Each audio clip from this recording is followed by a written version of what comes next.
In League Two, not a sparkling weekend, which it often delivers, but still, George, 3 massive winners at the top of the table and 1 huge winner at the bottom. Let's go right to first place, where Walsall were 1-0 down early against Chesterfield. But they've got the win that they craved. They've got the win that those home fans needed just to relieve themselves. And that's a weird way of putting it. Just to feel relief.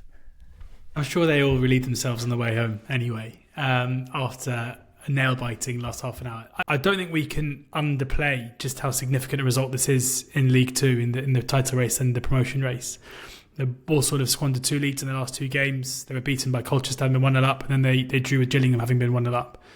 And to go behind after 8 minutes to a pretty soft set-piece goal, and then basically spend the whole of the first half from then on staying in the game and offering very, very little themselves from an attacking point of view.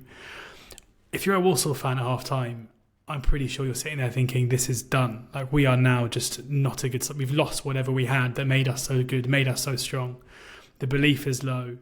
The aptitude, the ability is left against a Chesterfield side who, in fairness to them, are pretty decent.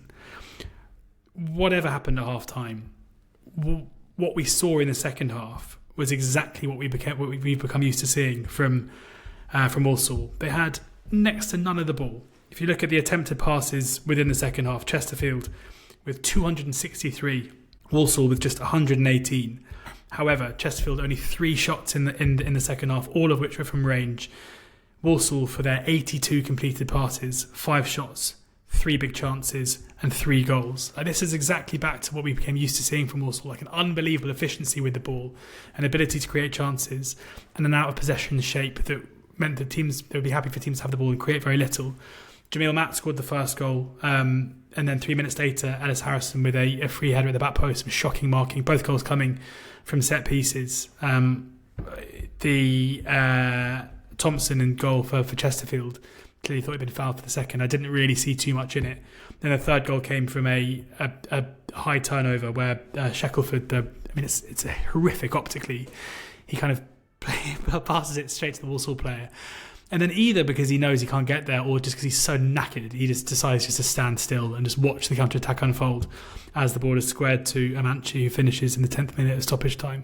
Again, I think there's something in that too. I think the fact there were 10 minutes added on, the fact that Walsall had to see this out for basically the best part of 45 minutes, and they did so conceding the ball, conceding territory, but not really conceding any kind of real goal threat, and then scoring on the break late on will be massive for them, and especially with the teams around them dropping points where they probably didn't expect to as well. You know, it's felt like the Walsall title challenge was slowly drifting off the tracks, but I think that second half on Saturday has it right back on. And maybe that's that for Chesterfield. Paul Cook certainly seemed to think so. They're 7 points off the playoffs now. They've got a game or 2 in hand over some of the teams above them, but they just haven't been able to put together a run in the second half of the season in particular. They've had a pretty insane injury list this season, but, you know, the average age of their squad is so high, I don't think it's that much of a surprise that you would pick up an abnormal amount of injuries. I don't know, maybe that's a strange thing to say. Paul Cook was absolutely furious about this. Basically did that thing that managers do when they are just 10 out of 10 angry and start going like, well, look, this club's going to move forward, and I've said to the players, you know, if they're not good enough to move forward with it, then they'll have to go play somewhere else then. You know, okay, boss, okay. Sorry about that. Sorry that we couldn't defend some Taylor Allen corners. We're not the first this season to struggle from those. Some miss from Bim Pepple, wasn't it, in the first half from 5 yards out. My only other note from this game is the noise at the Bescott when that third goal goes in. We've often mentioned on the pod that, like, obviously a late minute winner right at the end to win by 1 goal is probably the greatest feeling in football, but the one that puts you 2-0 up in injury time when you're nervous. Yeah, I was trying to think when I feel, you know, that level of emotional relief, and I realise it's basically every time I go to bed at night and the lights go off and darkness just flushes over me, and I always think to myself, sweet, sweet oblivion. Imagine if we played 25-year-old Ali, who's just started this podcast, that clip from his future. Sweet oblivion. I used to stay up very late back in those days, didn't I? Playing FIFA Online and whatnot.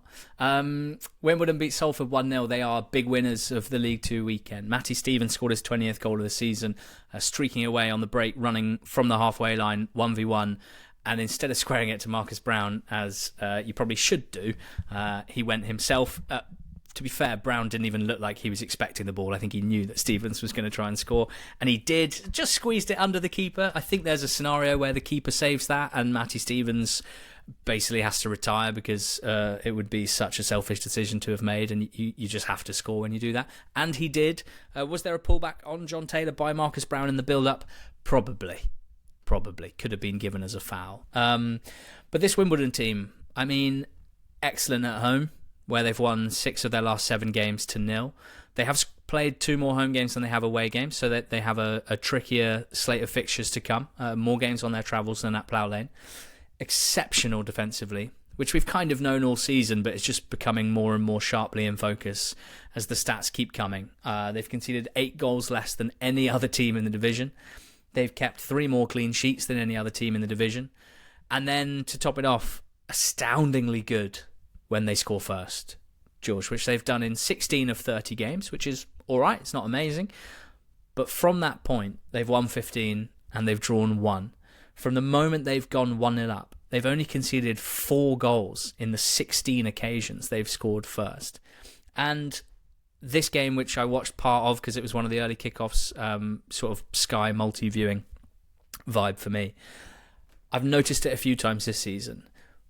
People should study what Wimbledon do when they go 1-0 up, because they keep putting so much pressure on the ball at the top of the pitch that what some teams do when they just sit back in their back 5 with their 3 midfielders and just defend their box and head away crosses and try and stay compact, they can do that, and they do defend their box incredibly well. But they put so much pressure at the top of the pitch, they disrupt the opposition's build-up, even when they have something to protect. And what it means is, opposition teams don't have that chance to just deliver into the box from deep areas and play, hope for a lucky ricochet or a big striker getting on the end of it. It's so impressive, the mentality, because, it's a truth of football that psychology plays such a big part in how your team plays when it has something to protect. And anyone who watches any football will recognise this in their team at times, that you can be the better team in the game, you can go ahead, and then what happens at 1-0? You drop deep, you invite pressure, you concede an equaliser, you leave frustrated. Wimbledon have managed to basically avoid that issue, which affects almost every team in the land, and it's unbelievably impressive from both a kind of technical point of view, what they do without the ball, and also from a mentality point of view, and they're in very, very good shape. We've known that for a while. I would say Port Vale, George, it's probably worth flagging that they're in much better shape. Their drop-off and their extended period of poor form and results was so dramatic and so entrenched that I thought they were just going to drift to mid-table. But of course, we've seen this with Darren Moore at previous clubs. He's a big streaky guy. He's a big streaky bacon fan. He has his long winning streaks, he has his long unbeaten streaks, and he has his tough streaks as well. Well, currently they're 7 unbeaten now, 4 wins and 3 draws. That poor run is very much behind them. They beat Notts County on Thursday night, but Notts were miles the better team in the first half. And Amos had to make some good saves, some poor finishing from Notts. Port Vale wrestling back control in the second half and winning it near the end. Quite a sort of random goal, really. Tolage with a really high swirling cross. Poorly judged by a defender, and Ronan Curtis with a nice touch and firing it through the legs of the goalkeeper. So, big win for Vale. Nice bit of a nice note I saw from JK Analysis 7 on Twitter. He said it's the first time this season that we've seen Crowsdale, Byers, Garrity in a midfield 3 from the start from Port Vale. And that's the sort of thing that I'm sure one of us probably mentioned it pre-season in the 1-24s. You see Crowsdale, Byers, Garrity, and you think, yes, that midfield 3 will take them places. And for various reasons, we've not seen it at all this season. But if that's now established, should give them a great platform to crack on.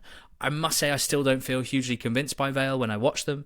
I still don't think that their performances are particularly sturdy, but they're absolutely in the mix right now.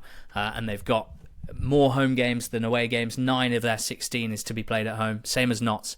big benefit for both of them. And this was an interesting game on Thursday night. There was a great piece on the Sky Sports Saturday lunchtime pre-match, by the way, where they interviewed the ref from this game. They kind of used the audio from the ref's mics with his assistants. It was really interesting to hear what they talk about while play goes on. And I think it has been tweeted out. It's probably on the website as well. But yeah, as someone who's interested in that kind of stuff, I would recommend going to watch that piece from Sky Sports. George, losers of the top 7. How about Doncaster Rovers 1, Grimsby 2? Yeah, Donny, the clear losers here. Grimsby continue their brilliant run. That's 3 wins on the bounce for them after a run of form that kind of, I think we all just assumed was going to be them drifting towards mid-table, but they're back on the coattails of the top 7 as it stands now. And it was a familiar source of goals, with Justin Abikwu scoring the first of them. That's his 3rd in as many games. He's an interesting profile where he spent some of last season on loan at Grimsby, and when they re-signed him, the general reaction from town fans was kind of surprised that they would go back in for him, and it's taken him a while to get up to speed this season. But I think this is kind of what David Artell's all about. You know, he obviously sees the potential in young players, gives them time to develop, and what we're seeing is someone who looks like a really smart finisher. You know, his 7 goals this season have come from just over 4 XG, according to FOTMob, and it was a really smart finish, this one, to put them 1-0 up. The second goal was a own goal from Aluru, but it was all about Stan Thorson and his run down the right-hand side and his skill kind of forcing the cross to the near post that was diverted into his own goal. Robert Street scored late on to make it 2-1, which was no more than a consolation goal, albeit they did have a couple of opportunities late to draw the game. But yeah, Grimsby, again, a relatively streaky side who seems to go through what a fun season they're having. Brilliant. I mean, I think Artell deserves huge credit. It was pretty much exactly a year ago that I went to a town game and saw them lose at home, and all the talk was relegation, and Artell had to make this impassioned plea to the supporter base saying that they weren't going to get relegated and there was nothing to worry about. And there were, we obviously went quite big with his appointment and said how good an appointment he was, and I had people at the game come up to me and saying, "Are you sure? Is this guy really it?" And it could often get lost when teams, I guess the underlying numbers aren't great, and there are some doubts as to whether they can maintain this challenge. But to take a side on the brink of relegation and to quickly turn them into a side playing a very different brand of football, a really enjoyable watch here on the brink of the playoffs. It feels like Grimsby are very much on an upward curve, and this in itself, it's not a long trip to make from Grimsby to Donny, and the away fans behind that goal look like they're having an unbelievable time. Yeah, and Grant McCann very much matching Paul Cook for angry at his team post-match interview there, fuming, and understandably so.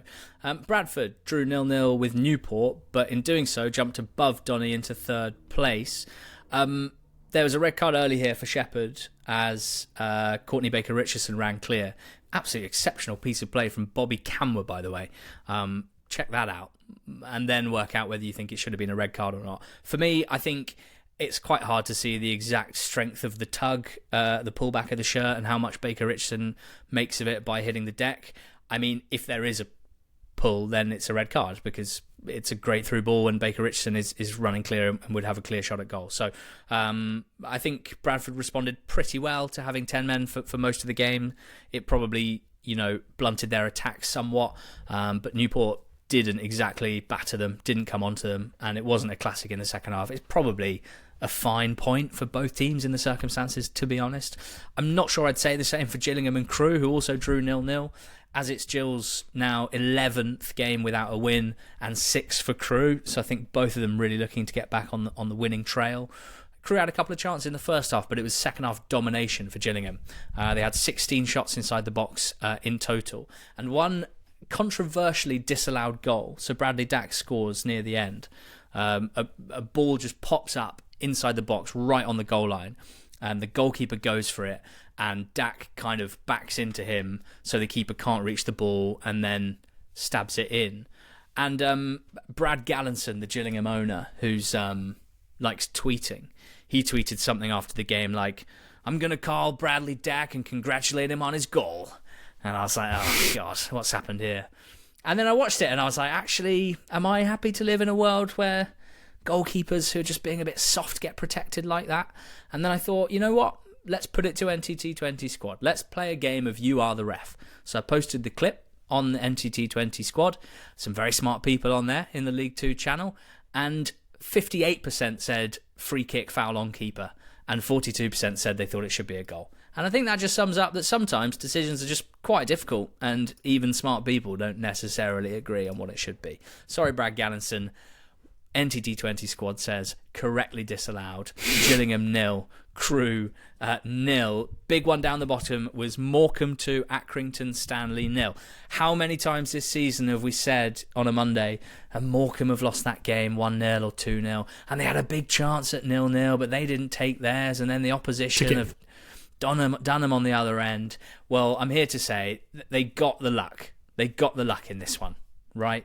Walton goes clear 1-on-1 early on. Big save from Schofield. Massive moment in the game. Walton then hits the bar also at 0-0 with a good strike from the edge of the box. And it's important that Morecambe didn't go 1-0 down, because this season they've conceded first 20 times, and in those 20 games they have won 0 from behind, they have drawn 1 from behind, and they have lost 19 games. So it's quite important when Morecambe don't concede the first goal. They got more luck, because Lee Angol's goal to put them ahead is in the top 10 worst goals to concede of the season, I think, from the EFL defensive point of view. A ball over the top, which the centre-back leaves over his head because he thinks the keeper's coming, but I don't particularly know why, because the keeper's not coming, and Lee Angol scores. And then the keeper let a Jed Garner shot, which went straight at him, squirmed through his hands for 2-0. So a bit of luck for Morecambe, and a huge sliver of hope for them, because Tranmere are now just 2 points away, having drawn 1-1 themselves with MK Dons. Carlisle, the bottom team, they drew 0-0 with Colchester, so Morecambe are 4 points above them. Carlisle 6 points from safety. That Carlisle-Colchester game, we saw one of the saves of the season from Gabe Breeze. Did you see this one? Absolutely unbelievable save. Unbelievable. Incredible alternative angle as well. Incredible alternative. Sometimes I think to myself when I see clubs tweet the classic Sunday social video of here's how the goals looked from that camera that's sitting inside the goal on the floor, and most of the time they look really rubbish. To me, it doesn't add much at all. It doesn't really add anything to the experience. But in this instance, wow, what a save. Gabe Breeze, Febreze as I call him, keeping sheets clean and fresh.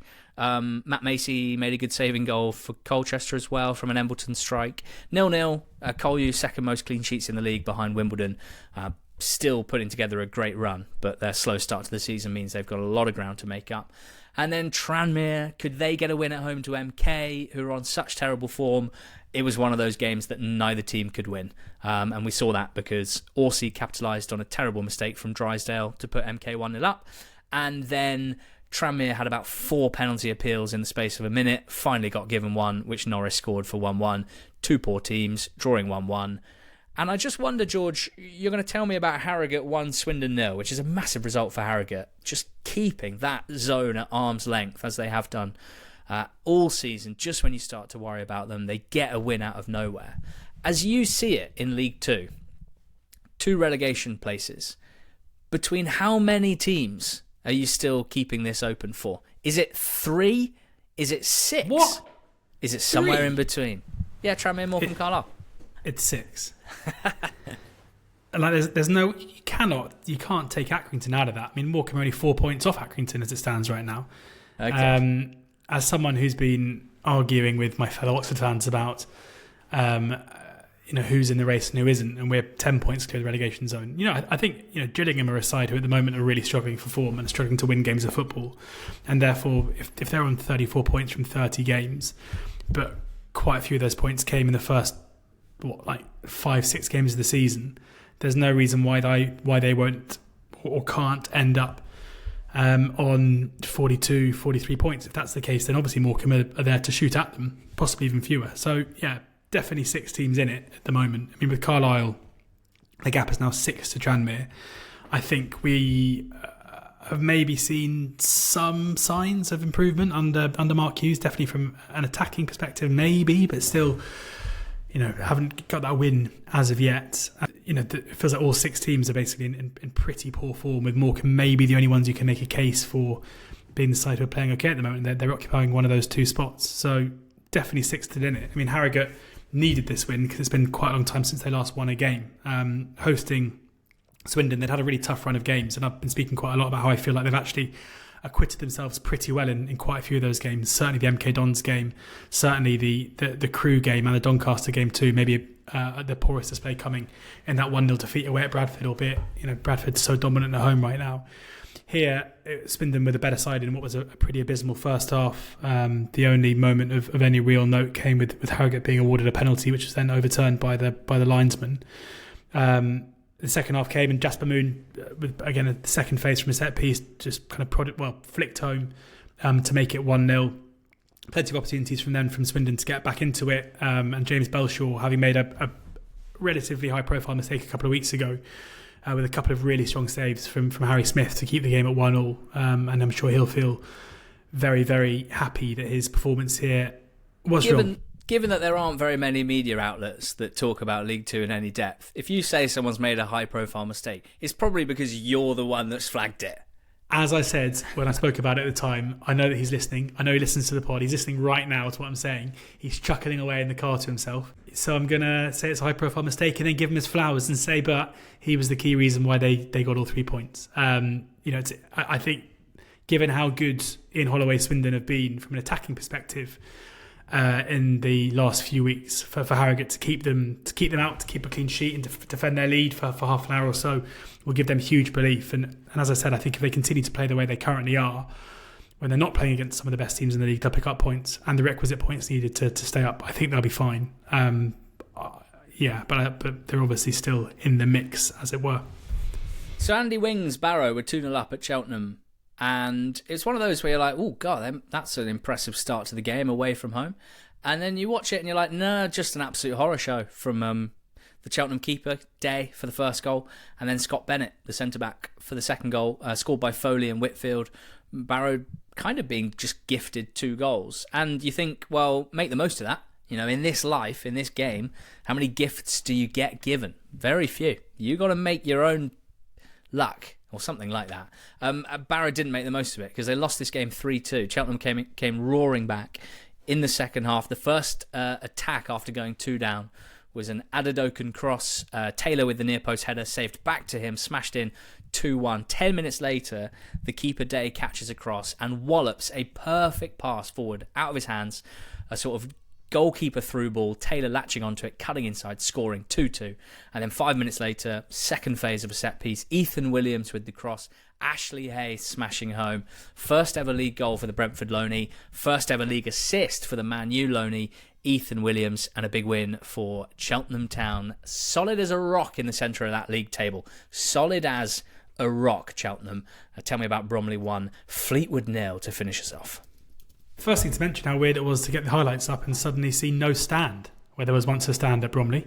They just got rid of that small stand where the camera normally faces, and it's now just a building site. So that's a bit of a shame. Kind of an interesting time to do it in February in your first season back in the EFL, but looking forward to seeing what they put there instead.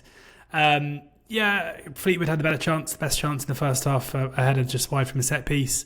And then direct from the restart, Michael Cheat scores after Fleetwood do that thing where you start the game, you knock it back to your centre-back, you pass out wide, you knock it back inside again. Oh no, we didn't do that well enough, and now Cheeky's in, and he's 1-1 with the keeper and put it in the bottom right-hand corner. As simple a goal, kind of pickpocketing your opposition off the back of half-time as you're going to see. Fleetwood had other opportunities later in the game but weren't able to take them.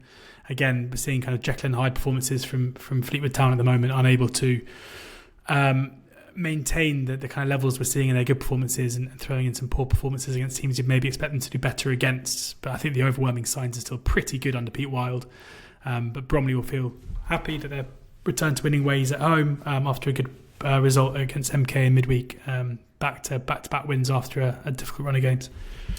League 2, we love it, and so do you. Thanks for listening to this week's Not the Top 20 Monday pod. We'll be back on this feed on Thursday with the betting show, but loads happening over on ntt20.com this week. Our paid subscribers pay £7 a month, and they do so not just to support NTT20 in our goal of providing the best coverage of these three magnificent leagues, but they also do it because they get tons of really good content for their subscription, both written and the occasional bonus pod as well. A very big one went out last Friday. Dear Ali and George will be back again this Friday. Couple of written pieces as well. Sign up at ntt20.com. See you over there. Cheers. Go out.